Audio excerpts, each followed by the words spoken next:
This is the Leading Second podcast, where we're on a mission to equip local churches everywhere to raise up uncommon leaders. The Leading Second podcast releases every Thursday morning, so hit follow and share this episode with your team. Now, let's jump into another episode for all of us who lead from the middle. This is the year of the leader. This is the Leading Second podcast.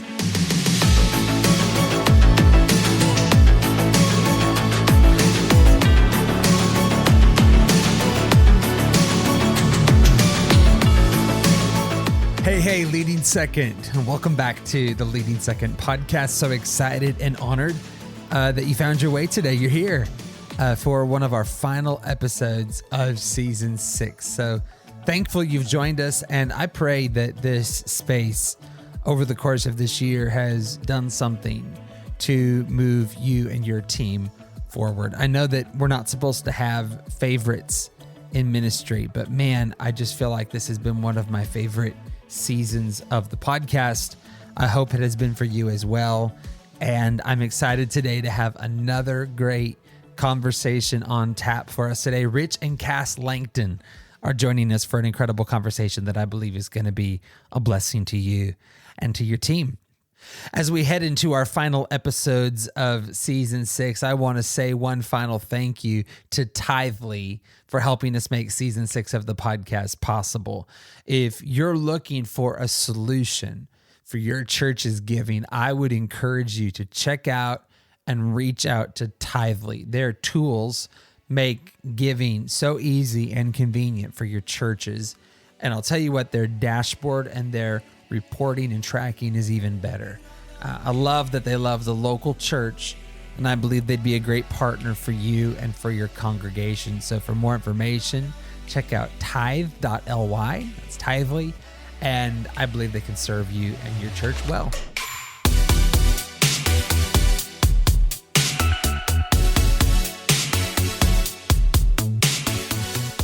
Okay, so I am so excited about today's conversation. In fact, I'm going to be honest, I'm geeking out a little bit about it.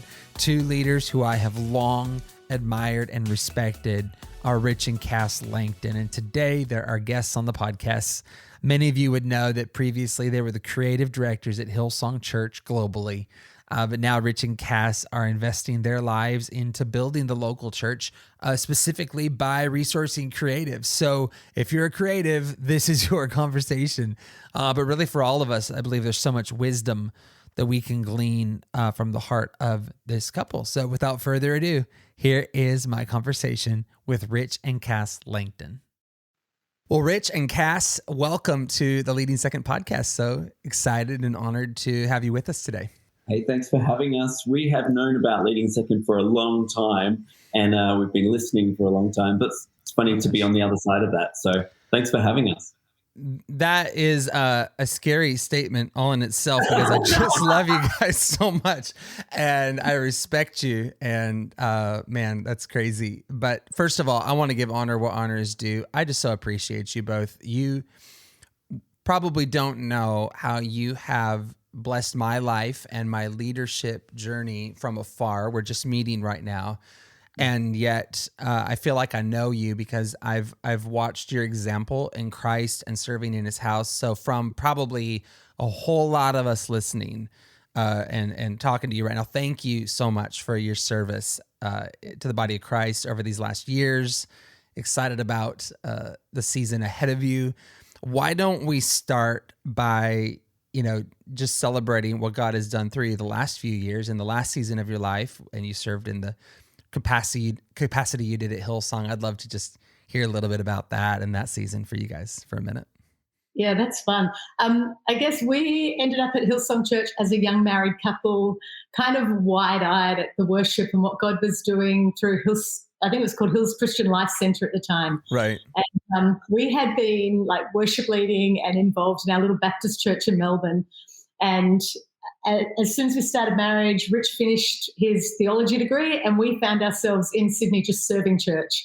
I can remember our first couple of weeks at church was cooking chips at a Hillsong conference, and we were just involved in anything that they would let us do. And finally, we kind of knocked on the door of church and went, "Can we come volunteer? We just want to learn." And to be honest, at the time, we thought we'd do 2 years in Sydney and we would go church plant.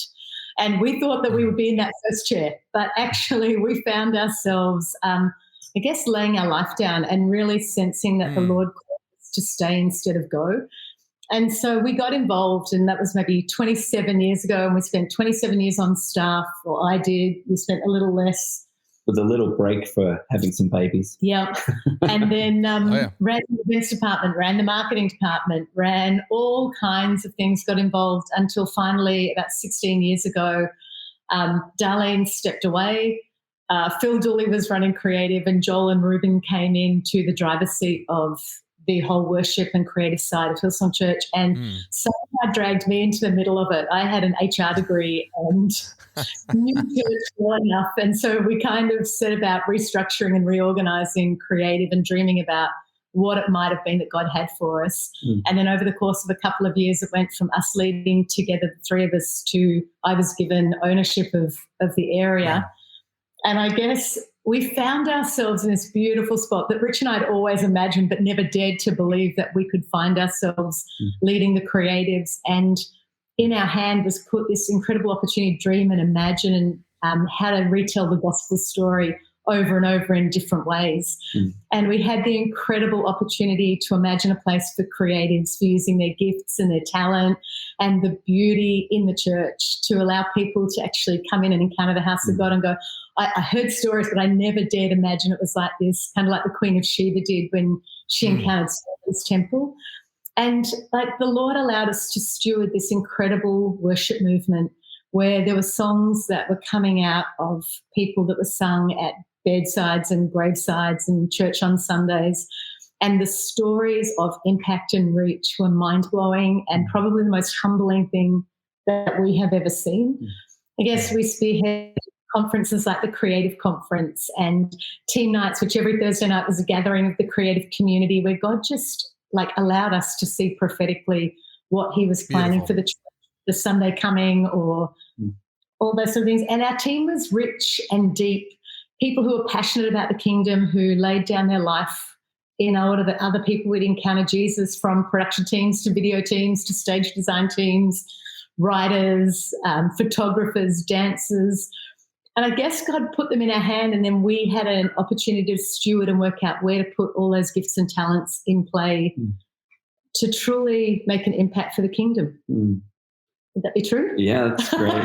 I think that, as Cass said, we could have never imagined really being a part of what we ended up being a part of. And obviously there's a story more recently of some, dysfunction and all that. But for many, many years, we were a part of a move of God, really, something that certainly I could have never imagined. I thought that, to be able to be on staff at Hillsong Church would be a blessing, but then to be able to lead and pastor in the creative sphere, that second chair of worship and creative arts, it was just a blessing. And I think, honestly, I learned a lot about leading because we were at Hillsong Church. We went there really having, I guess, some good theology, but not much practical leadership skills. And I think that's primarily one of the things we really learned and what we've taken away, and now what we're trying to use as we move forward. So anyways, it was a blessing, pretty amazing journey. And really humbling to watch God at work in spite of us. Like I think that probably is, I have an inbox full of messages from people about how God used the things that our team created to lead people to him. And I read the stories and I'm like, we just were never that good. Like as people, as leaders, we're not that good. Our team wasn't that good. Like they look incredible. Our planning, our strategy, nothing justified the impact that the Lord had. Yeah, when you say they weren't that good, our team were actually world class. They were people that had really honed their craft and they'd given their all to be as good as they could be and offer their lives to the Lord. And I think one time someone asked me, they're like, what's the real secret behind Hillsong Church?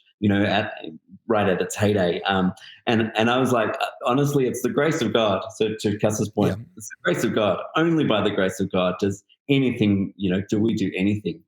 Jesus said, apart from me, you can do nothing. It feels a bit like that. But it's the grace of God and we just lay our lives down, Yes. and he used it. And I think that's where there's that beautiful combination of the Lord did something pretty amazing with people who are willing to give their all to him. Beautiful. And him. So, and I think when we came to Hillsong Church, it was one campus in the hills of Sydney. Wow. Maybe there was Kiev had just started, and maybe London was just coming on board. But by the time we left, it was 30 campuses locally, 30 campuses globally. Worship expressions. That there was just growth and expansion you could never have imagined. I remember in our church, we were singing Hillsong music before anybody was. I mean, we're like at Stone's Been Rolled Away days, and those, those days, and what an incredible imprint and prophetic gift, you all and your the ministry you stewarded. I love that you put it that way. And your church were to the body of Christ. So much to be celebrated there. And tell us about this new season that you find yourself in. And I'm sure it's very much still forming, but I love that you're boldly stepping into, it appears, serving the greater body of Christ, and what a gift that is in and of itself. Tell us a little bit about just what's in your hearts right now and where you're headed. Yeah, thank you. It's a good question. I think having been at the one church for so many years, I don't know if we knew what to expect when we finished up. We finished in February of this year, and really the season, it just became evident that it's time for us to pass on the baton, if you like, and allow God to do something fresh and new with Hillsong Church. And so then for us, I guess it's been a season, if I'm real honest, of healing and of trying to work through what the future holds. What does God want with us? And I feel like we've gone through that full cycle of grief, of being sad and being angry, and then just even questioning everything about what the Lord's done in our own lives. And I feel great though, because in God's kindness, He allows you to sort of work through stuff and come out the other side. And I think what we've discovered is that perhaps, maybe, just maybe, God used all of those 20-something years in us as a training time, so that we can actually step out into a new season and perhaps minister to the wider body of Christ. We were very much focused on the local church, the church that we were a part of, and then as that expanded, this one church that was global. And that took our time and attention, but we always have had a heart for the church, capital C, and yet no time to really minister to it, or very little. We had conferences and things where people came in, but now I guess our eyes have been open to all of the stuff that we've experienced that we can now share. And so from that perspective, straight off the bat, I guess we started a little online newsletter and community for creatives, for worship and creative teams, and pastors who lead those teams, just to keep doing what we had been doing. Because I guess while our position has changed, our heart for ministry hasn't, and our heart for the Lord hasn't changed. And so while we're not in a full-time sort of ministry position, we felt like we would not be stewarding our lives well if we just sat back and did nothing. We started that. It's called the Hopeful Rhino, and it's just a weekly newsletter, and it's us trying to share what we know and what we're experiencing with the church, and try to be encouraging to the wider body. So, which has been so fun. We started it.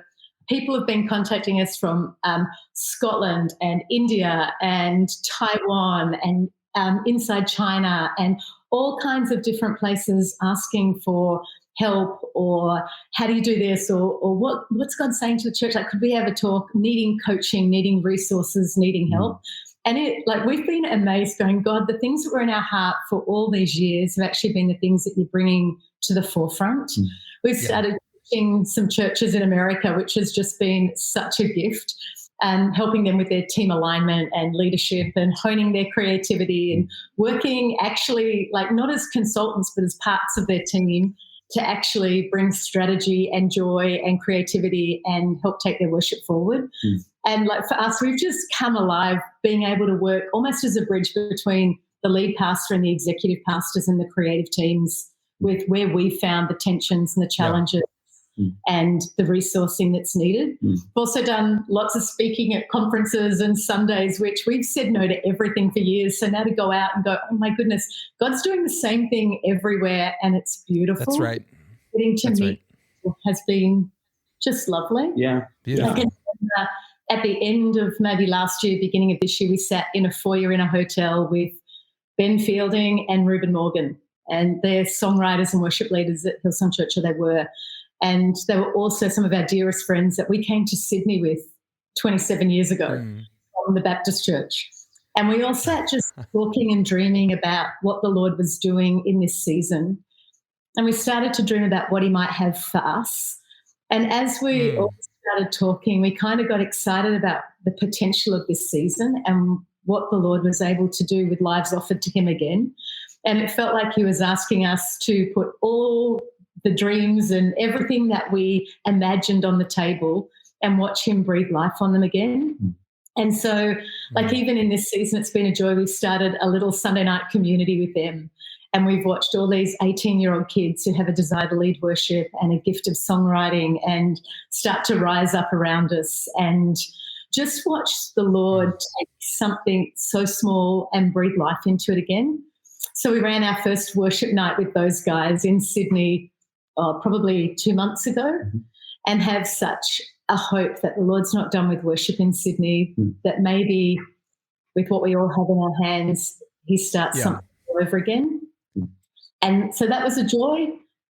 Yeah. Yeah. So there's lots happening and nothing at the same time. We're just excited about what the Lord's doing. You know, I was just saying to a friend last night, actually, someone from our team at home here, we were out to dinner and we were just talking about this, how, you know, at some point, every tree stops growing. I mean, at some point, the growth is not unlimited. At some point, it reaches maturity, it reaches its height, but then it seems like the tree then shifts to becoming more about the forest, you know, seeding other trees. And it's an interesting thing when you go through that as a leader, where you realize I'm not just growing our tree in our house now, I'm actually investing into the forest of what God is doing. And I love that. I love when leaders step into that. So thank you all for stepping into that, for following God. I'm sure there's probably more questions than answers right now. You know, we started this 12 years ago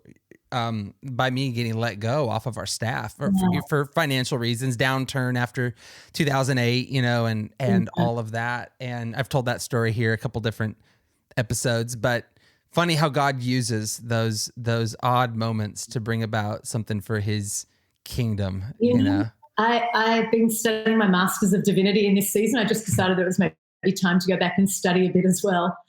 And I've recently been studying the early church.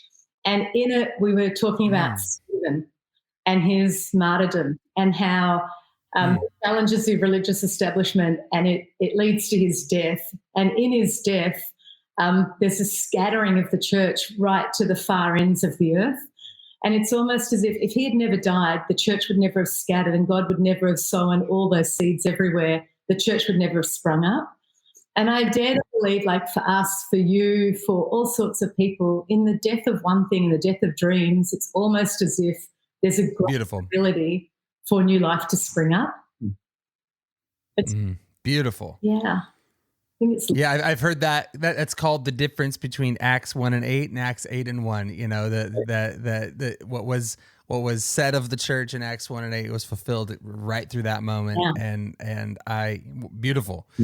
Okay, so let's rewind. We're going to talk today about leading second as a creative. I absolutely love this conversation, and we don't have it enough. And let's rewind back to those 27 years for a minute that you had in the second chair. And I would just love to hear you first of all, just talk about this idea. What does leading second as a creative mean to you? You know, the whole idea behind leading second is we champion the vision of the house, and we believe God that our part moves it forward. We're leading from the second chair. What does that look like specifically for a creative? Yeah. There's a lot to it, I think. One of the ways that we have often described it, or I've often described it, is that, you know, in many, I guess, large churches or just churches in general, we have a senior pastor generally who is the visionary leader, and certainly in the churches like ours. And that visionary leader, they would often want to have create other visionary leaders, and that's great, and they should do that. The only problem is that if you're a visionary leader, you create a vision and you want to go outwork that vision.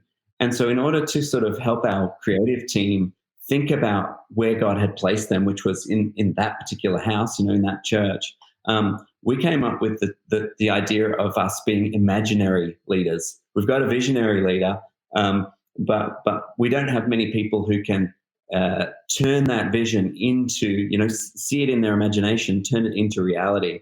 Wow. Cass would call it like a prophet, you know. Well, I love the story of Nebuchadnezzar. I think of him like our senior pastors. I've got a dream.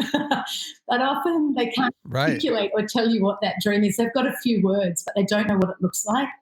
And Nebuchadnezzar called for the prophets, for Daniel, to come and interpret the dream. And I think, like, when we have stewarded creative teams, they have been the Daniels. They've been the ones who have gone, I know what your dream is. I can see it. Let me help you to understand what that dream looks like in reality.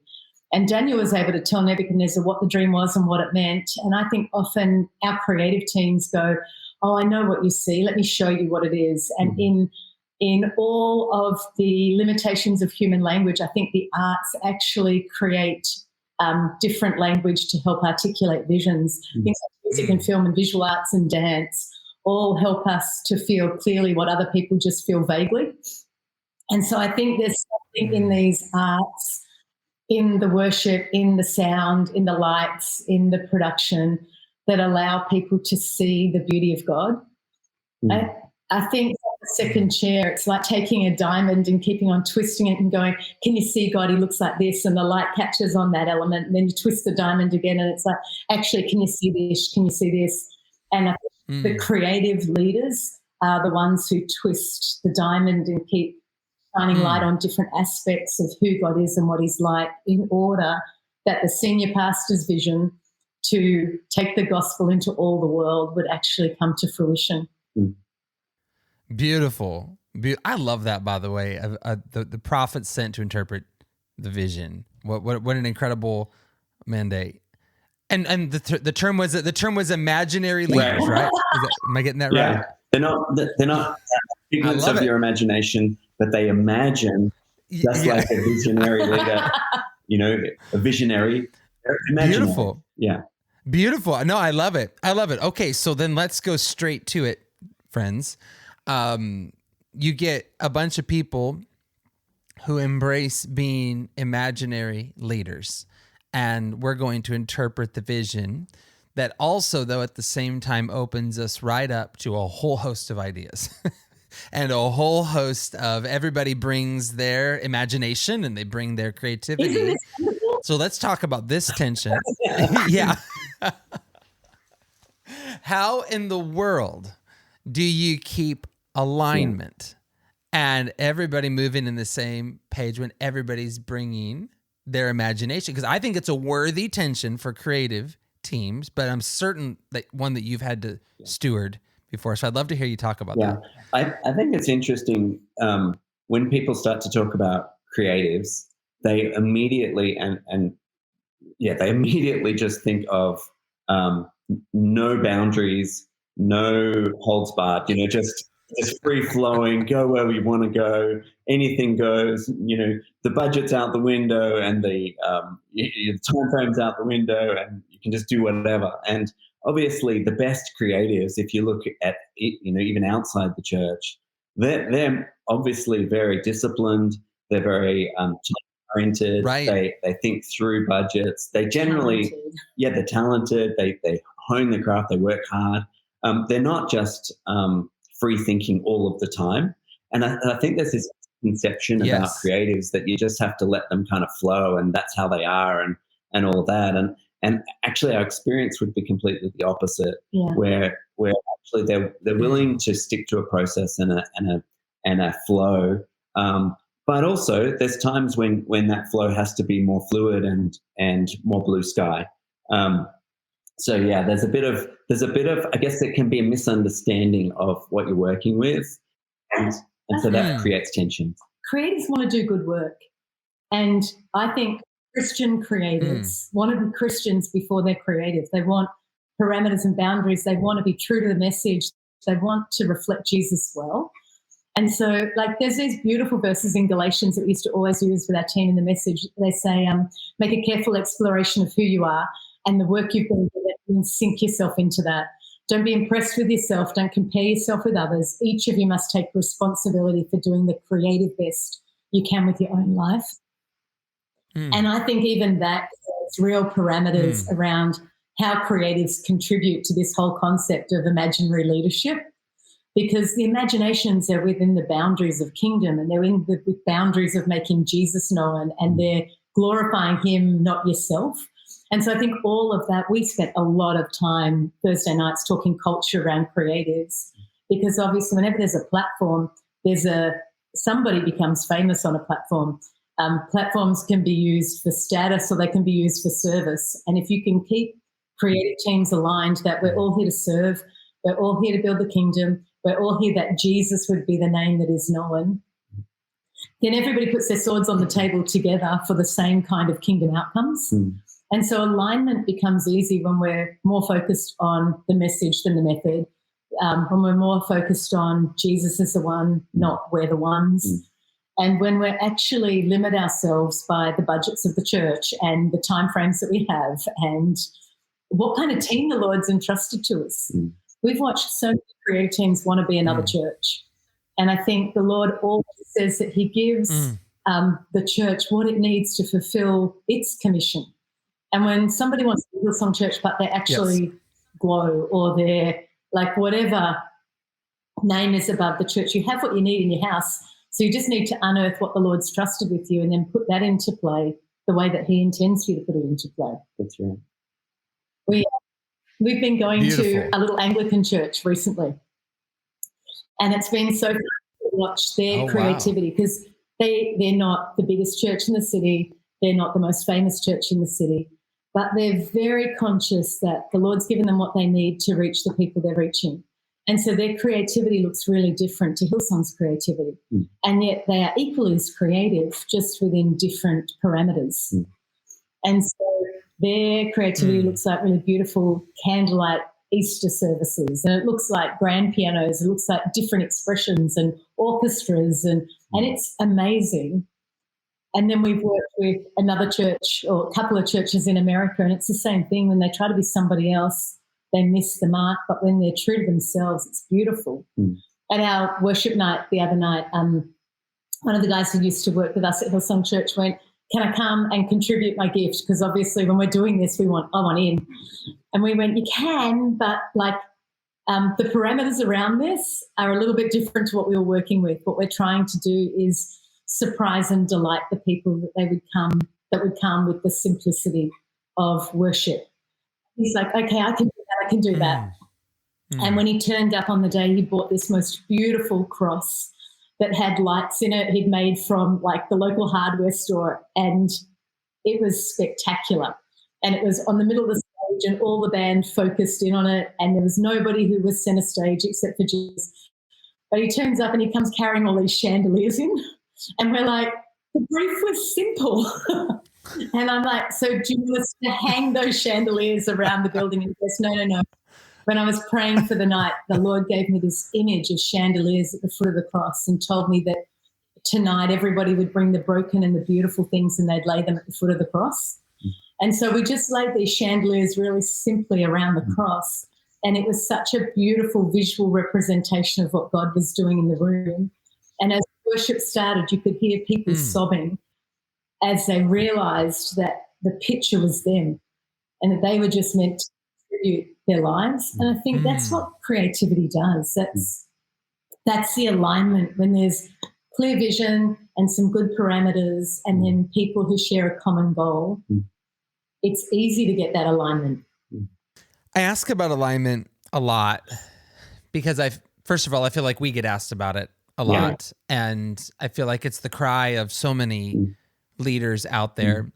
And I think my question for y'all would be then, if a leader, this would really be any leader, but we're talking creatives, if a creative leader doesn't understand the parameters, they don't have a clear picture, maybe it's missed them or not been given to them in some way or made clear in some way, what can they do to achieve clarity and seek that out? What would that look like for them to find their way to alignment? Because I think we're all just championing here the incredible value of that to the house and to our creativity. How would they achieve that if they feel like they're missing that? I feel like questions, like ask better questions, ask more questions, and then watch closely. Like I spent a long time at Hillsong Church under Donna Crouch and watching her watch Brian. And she knew that he cared about the trees dying out on the driveway, and he cared about how the chairs were set up, and he cared about the church feeling like a lounge room for people, and he cared about, like, there were so many things that mattered to him that I think when you spend time watching and listening to people, you understand. I would tell creative pastors all the time, stand next to your senior pastor in church and ask them what they see. Ask them what's bothering them. Ask them what breaks their heart, what motivates them, what they're looking for. And I think seeking clarity around what is it that we're doing on a Sunday, what is it that you're doing midweek, and then how can we come alongside and help support that? Because to be honest, some creatives want to push a creative agenda because they want a church to be creative, to be musical, to write songs. But the reality is that church maybe shouldn't write songs. That church maybe shouldn't have a Christmas pageant. That church maybe shouldn't have, because the pastor's heart's outreach. And maybe the best the creative team could do is go and serve meals at the local shelter or take their guitar down and play songs for people who are eating dinner that night. There are different ways to outwork creativity in the church, and I think a creative team thinks creatively about how to do that. And don't you think there's probably got to be a lot of pastors out there who feel like we're not telling the story well enough of our church, of who we are? You know, sometimes I think pastors, I think that's the only way I know how to put it, wish they were telling the story better. And you almost kind of feel like the best kept secret in town. I felt like our church like that at times, like, man, we are the best thing happening around here. And we need more people to know about it. Don't you think that that's also an intersection for creatives to help just tell the story of the beautiful work God is doing at your church? 100%. And that doesn't even have to obviously happen on a Sunday. That happens when you're out and about during the week, being creative in your everyday life. You know, that's being Christian, in fact. Telling the story of what God's doing. There's something interesting, though, that Cass sort of touched on, is she mentioned about standing next to your senior pastor during a service and asking them questions. Often there's this gap, but usually I think because of respect, where a second chair leader wouldn't approach their senior leader. Either their own insecurities won't allow them to, or their own respect for the leader won't allow them to, or there's a gap there. And what you see over time is that the gap causes miscommunication and misunderstanding. And I think that if there's anything that in this season I've been watching is that often the senior pastor is off doing the senior pastor things, and the second chair leader, in this instance, a creative leader, is trying their best to guess what they're expected to do. But there's this disconnect because of either relational disconnect or just distance, time frames and meetings and busyness. And I think if in this instance, there's something to be said about humbly submitting yourself to your senior pastor or your senior leadership and approaching them for direction. And often I think what you find is they don't know. That's why we need to be able to interpret. And so it's reading between the lines of what they're saying. It's being willing to do something you think is right and make a mistake, so that you can work out, no, that's actually not what they don't like that. Let's not do that again. But it's that humility of just serving the leadership and taking the time to build relationships where you can, or just do that interpretive work where you can't. And I think anybody who leads in a second chair, particularly creatively, there's a language gap between the creative world and a senior pastor's world. And I think that second chair leader and creatives have got to learn how to communicate the vocabulary of creativity to the senior pastor. So I would say that the creative world has very high expectation. It takes a lot of work to get the output. Like rendering videos can take 24 hours, can take 48 hours. Senior pastors go, I want a 26-minute documentary and I want to tell the best story of our church we've ever told with one film person and it's going to be amazing. And you're like, do you know what? One film takes a film crew and an editor and a script writer, and it takes, but I'd like a little bit of animation too. And you're like, you have no idea what you're asking for. I want it to be underscored. I want music. And you're like, somewhere that second leader has got to articulate, what does it take to get this creative thing done? And do we have the resource that we need? Or are you being like Pharaoh where you want more bricks with less straw? And there is a real tension in delivering creative outcomes, right? Yes. I've heard it put as the difference between eagles and ducks in just in the standpoint of, for an eagle to get from one peak to another, it takes, 3 flaps of the wing, and they get over there, versus those ducks have to walk all the way down. They got to go all the way in the middle and they got to go all the way up. And I think a lot of times visionary leaders, first chair leaders, they have the eagle perspective. And so it's a couple flaps of the wings. What's the big deal? And the ducks no, that's a really long journey to get from up there to over there.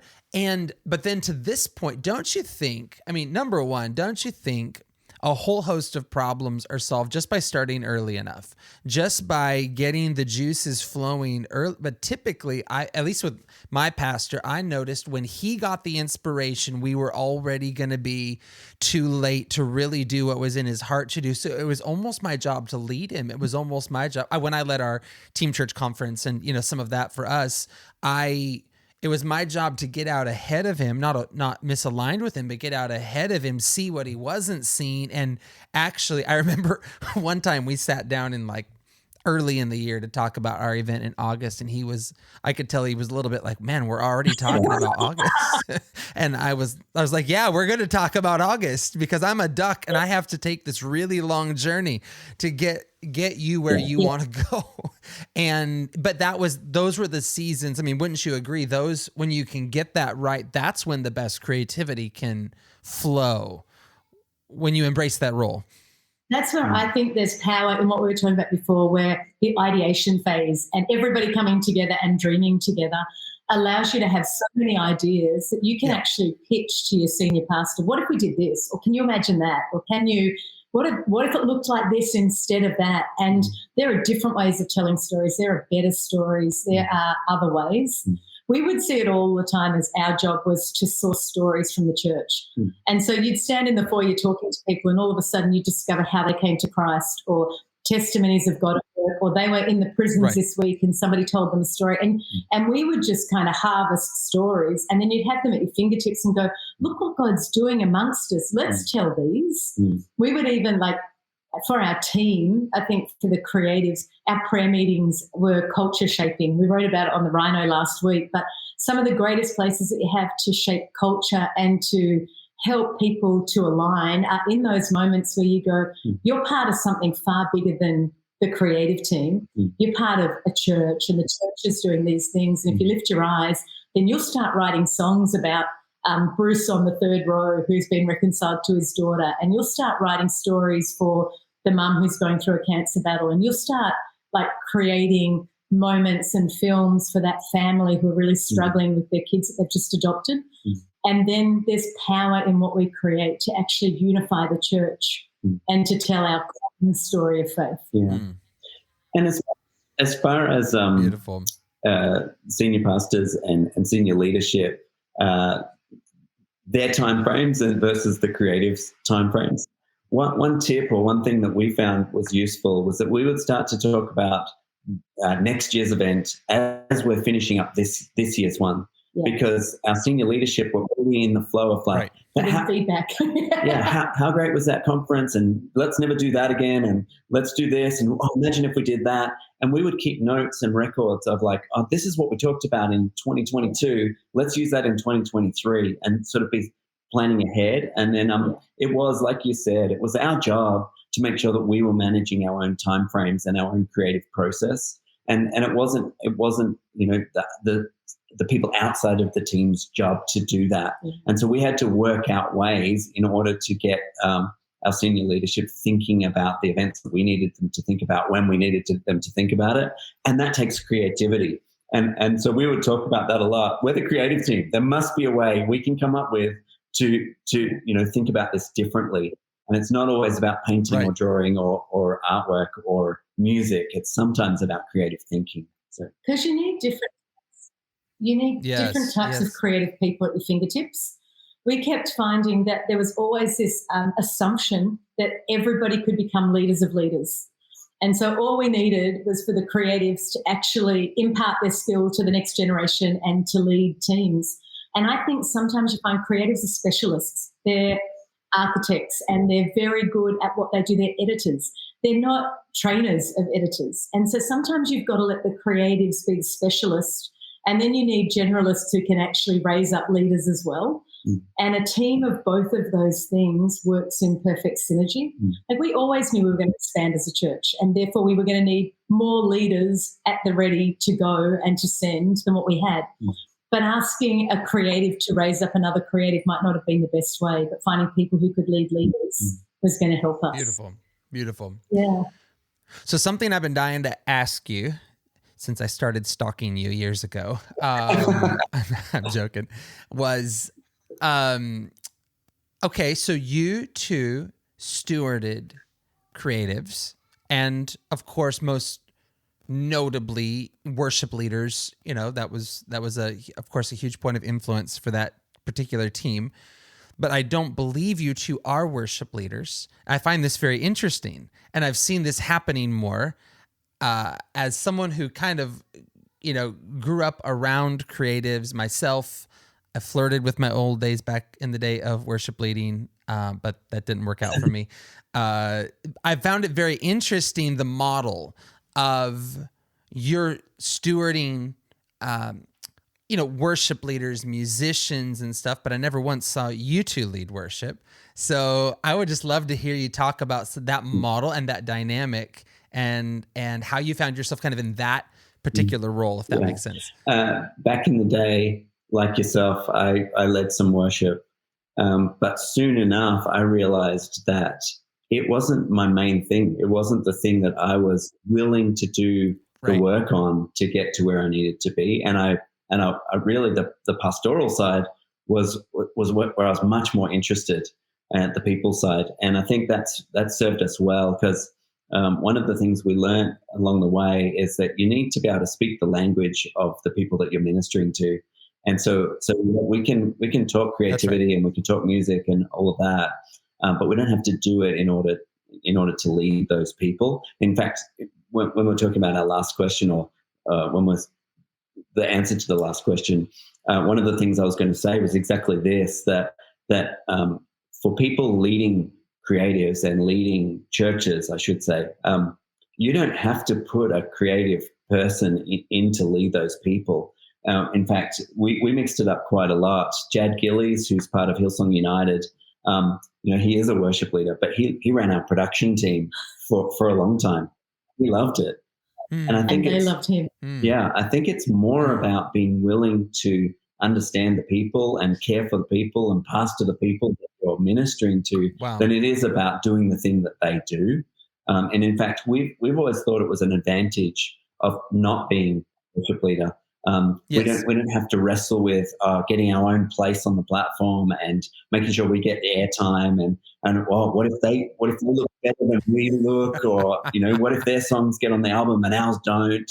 We had none of those things to worry about. And I think that served us well. And then you want everybody to win, right? Then you love everybody getting an opportunity, everybody finding their place, everybody doing what they're called to do, and finding language to help them to love the Lord. Like, the greatest honor for us was actually that we got to build the vocabulary of worship and the vocabulary of creativity and help them to understand what it is that they do and why it's significant and why it matters, and then to help partner with the Spirit to form Christ-likeness in them.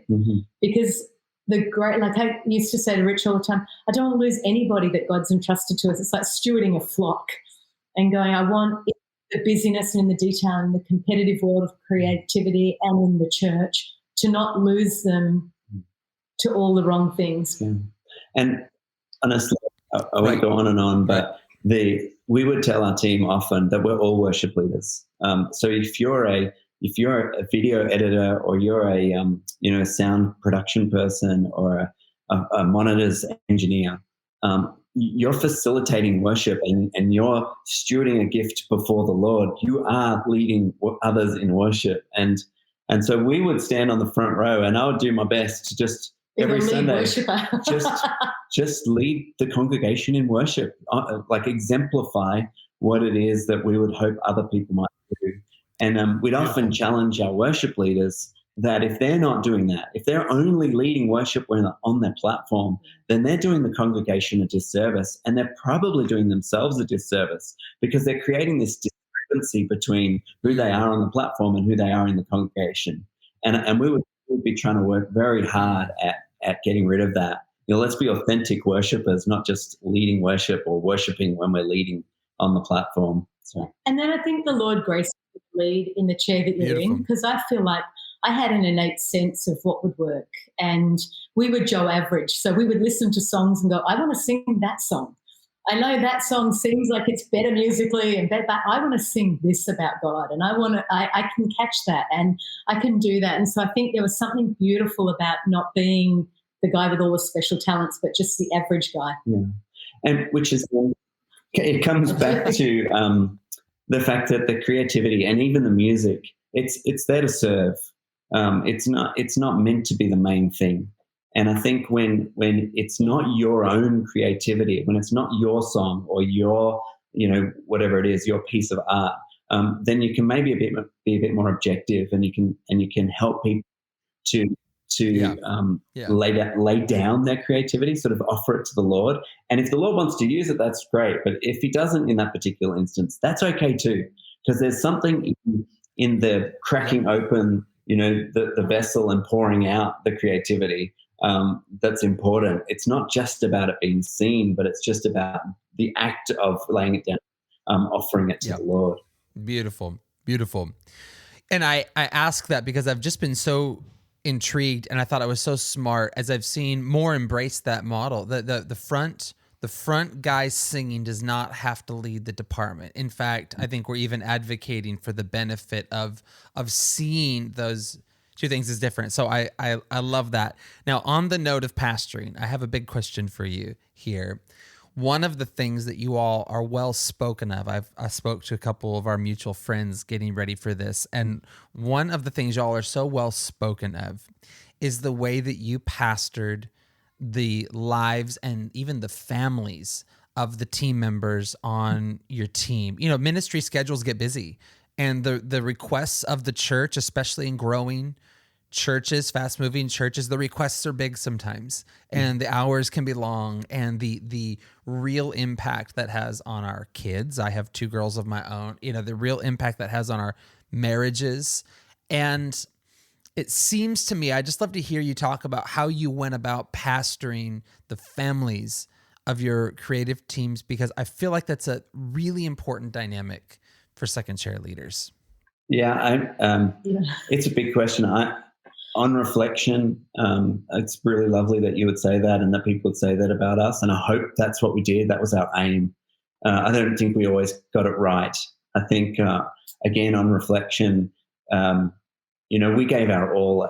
We as a family, Cass and I and our kids, we gave our all to serving the Lord and to serving the church. And sometimes that, was a personal cost. In fact, often it's a personal cost. Yeah. And I think I guess to say here, before I answer your question, the real question, but to say here, I think as leadership in churches, particularly ones where the standard is to go above and beyond, to doing better than we did last time, and to serve the Lord with everything we have, and with quote unquote excellence. When we're in those sorts of churches, we have to be extra mindful of the people that we're serving alongside. I think I've been really mindful that if we have a vision to reach people, but that vision comes at the cost of hurting people, if someone's paying the price to reach those people, yeah. and I think we have to be so mindful of who's paying the price. And I think our senior leadership, our second-tier leadership, and then creative leaders, we have to be caring more about the people that we're doing it with than just getting the thing done or the vision getting outworked. And it's such a tension because to do something well, you have to work hard. But there's also a line that we can sometimes cross, and so I would be very wary of that. And we try not to do that. Go ahead. We just did a poll asking people would they rather burn out doing excellent work or live balanced doing mediocre work. And creatives pretty much all the time say they would rather burn out doing excellent work. And so I think that if they're your people, then you have to actually ask some questions about, are you going home? How's your family? There has to be pastoring around that. We found that there were plenty of people in our team who would avoid going home and want to do good work at church because it was easier than raising their children and being with their wives. When that happens as pastors, we have to care about that stuff. My dad always said, the smallest church you'll ever pastor is your own family. And he went, your kids are the only ones you can guarantee without a shadow of a doubt that the Lord has entrusted to you, and you're responsible for them, so make sure that you're doing the right thing. And so we always, when we were raising our kids, and they slept under pews, they came to every rehearsal, they came to every Thursday night team night, they went to school tired. Our kids lived ministry life. And yet I think we did a lot of checking in and a lot of conversations about what seasons would look like. We made sure that there was joy for them, and there was McDonald's on Sunday nights, and there was treats, and there was life around the busyness, so that it wasn't all church and nothing else. Because we wanted them to love Jesus at the end of the day. We wanted them to get to 18 and 19 like they are now and still have a relationship with the Lord and love the church and not despise it. Yeah. And I guess the other thing is we would try to take responsibility for the outcome. So if someone ends up being upset or they've worked too hard and they're disenfranchised or the like, we would try to take responsibility for that and see that part of that is our fault in a sense. Part of that is our expectations. And so if people end up in a bad place, it's not always them with their bad attitude and they've gone off the rails and they're upset. So, that's the end result of sometimes bad expectations. And so we would even do things like I would encourage the team to see the rostering even, and all of the planning center work that we do, see that as pastoral. So make sure that we're not rostering people too much so they can't see their family, but also not rostering them too little so that they don't feel like they're outworking the gift or being able to serve. And it's a tricky balance, but it's one where if you're always putting the people first. So if it's not about the music, it's not about the creativity, it's not about the vision, it's about the people. It's about pastoring and shepherding the ones that God has entrusted you to, and together with them, reaching the lost, reaching the people outside. Then we're doing the right thing. We've got our priorities right, and so we've always tried to do that. Sometimes we've done it well, sometimes we've not done it well.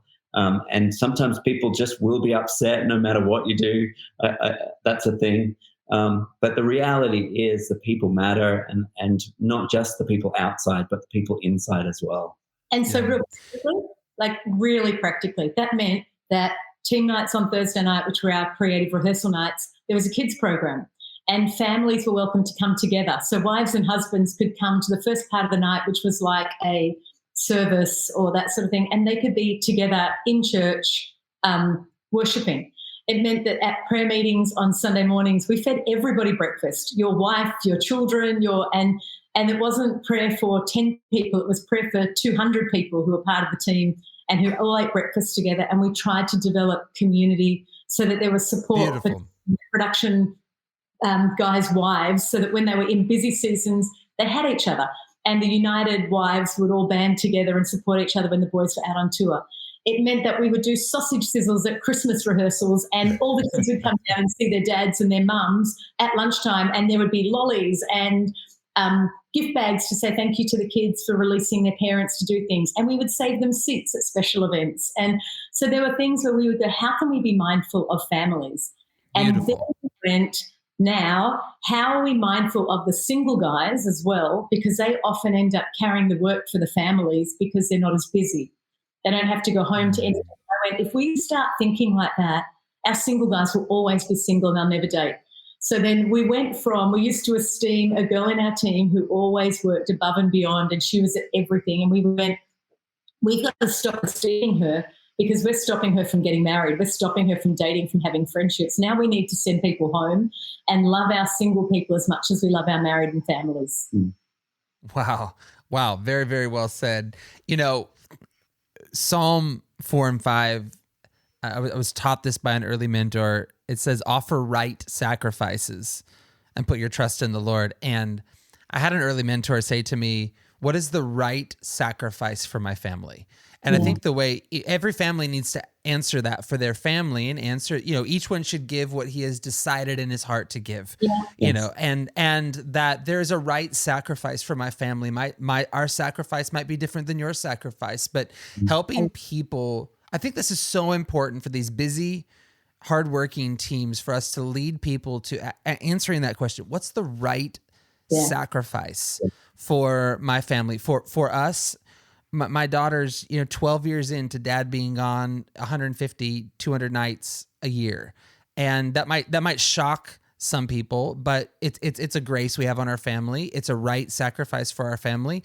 We were just looking through the pictures this morning, and she's also been to Disneyland a truckload of times because of the frequent flyer miles, so there's every family has a right sacrifice to make, acceptable to the Lord, acceptable to your family. And I love the way that you've even just now pastored us through that question. So thank you.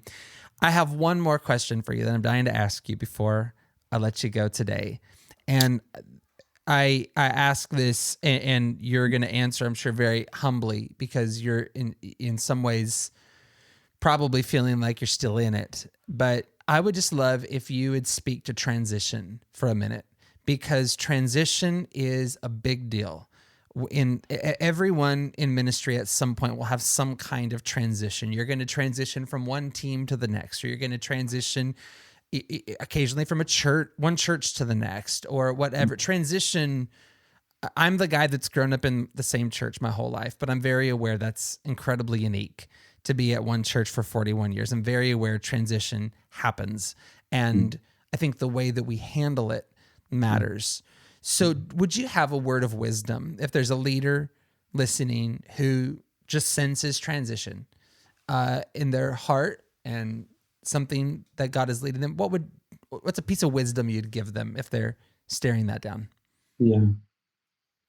I think primarily the thing to think about is the fact that transition is a part of life. It does actually happen all the time in all sorts of different ways. And so it's very normal for transition. We stayed at our church for so many years, and I thought that we would be there forever as well. And I think that gave me a false sense of reality that transitions don't happen, but they actually do, and that's okay. And then I guess the thing would be to transition well is the thing. So for the person who's considering a transition and they're upset and hurt and disenfranchised, then I would say start working on your heart as soon as you can, even before you transition, and work through the real issues. make sure that you're not just leaving with a bitter spirit. So for us, Cass really felt that one of the things we should do was be just grateful for what the Lord had done with the time that we had spent at Hillsong Church. And so she wrote hundreds of letters of thanks to people as we left, so that we could remember all of the ways that God had used all of the people and all of the circumstances and all of the conferences and all of the services and all of the sacrifice and all of the stuff, how the Lord had used all of that to bless us. And so even though there was hurt and there's pain in leaving, we left really grateful. It wasn't tainted by the negative stuff, because I guess just like transition is a part of life, so too is hurt, so too is humanity, so too is sin. Yeah. People do the wrong things, and people get hurt, and it's all very well and good to think that you're the only one who's hurt, but no doubt someone listening here who's thinking of transition has hurt others. And so I think some humility is really needed to go, I'm hurt, but I've probably hurt others. And so in that transition, humility to go, wow, Lord, what do I need to take with me and what do I need to let go of? And sometimes it's a bit of forgiveness is needed. Sometimes a bit of, humility is needed in order to do that well. And then as you move forward, if you truly believe that it's time to move on, then it's really about trusting the Lord and stepping out. And so I feel like that's where what we've had to do this year, and that's been an exciting journey. So transition can be seen as a negative thing, but in fact, who knows what the Lord might want to do next? And I think that's just the adventure of faith, is that you get to step into the unknown and into this new season with the Lord. Yeah. And I think maybe in that too, you've got to be realistic. When transition happens, there will be change in relationships. There'll be change in the nature of what's going on. And I think you have to not convince yourself that everything's just going to remain the same, or get sideswiped when relationships change. I think everybody just needs a handful of good friends, and so you only need one or two good friends, and if you've got that, then you're blessed. And I think, honestly, because I watch people transition and get so surprised that something keeps going with them, I think you've got to go, it's going to go on without you, and you are going to just need to find a couple of good friends that you've got. I think Jesus is a not negotiable. So you transition maybe off church staff, you don't transition out of being Christian. And so you remain, honestly. And so you do the basics in transition well. You open your Bible, you continue to seek the Lord, you continue to pray, you continue to go to church, and you continue to see the kingdom as big, vast and beautiful. And to be honest, I feel like maybe the call changes, but the vocation never has. We're all called to go and make disciples. Yeah. And so we can do that anywhere, anytime. And I think if we keep the main things in transition, then there's a security that everything will work out, that the storm passes and you just keep rowing and you get to the other side. Amen. Amen. I want to thank you both for just some beautiful wisdom today. I appreciate your journey. I appreciate how you're navigating it, and we celebrate, what God has done through you. So thank you for just sharing a piece of that with us today. We're really grateful.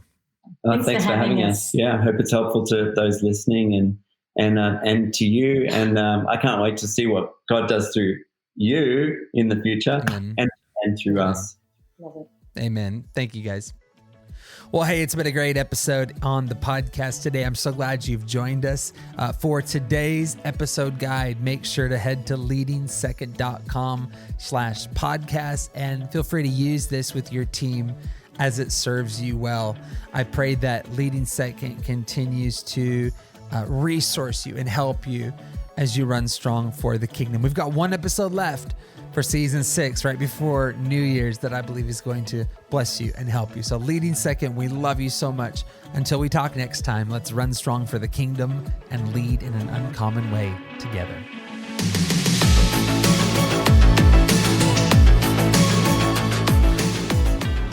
To find the episode guide, visit our website, leadingsecond.com/podcast.